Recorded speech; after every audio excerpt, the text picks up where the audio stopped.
Balik trabaho agad si Jeneline Mercado matapos ang short vacation nila ni Dennis Trillo sa Amsterdam. Busy ngayon si Jen sa kanyang show na Superstar Duets. May chika si Aubrey Carampel. Back to work na si Jeneline Mercado at sumabak sa taping ng hinuhost na Saturday Night Singing Competition na Superstar Duets. 4 na lang ang natitirang contestants na maglalaban-laban sa Sabado. Sino kaya kina Rita Daniela, Nar Cabico, Gerald Napoles at Divine ang makakapasok sa finals? Asahan na raw ang mas matitindi pang performances ng celebrity contestants dahil 3 na lamang ang matitira sa grand finale sa December 17. Ang tanong, sino kaya ang mananalo sa mga natitirang contestants? Importante sa amin yung consistency eh.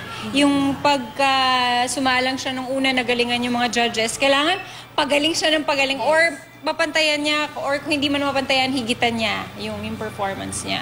Busy man sa trabaho, hindi pa rin maaalis na makaramdam si Jen ng lungkot dahil sa pagpanaw ng kanyang Mommy Lydia kamakailan. Pero pilit daw siyang nagpapakatatag. Nakatulong din daw kahit papaano ang short vacation niya sa Amsterdam kung saan makikitang kasama niya si Dennis Trillo. Mabilis lang na bakasyon at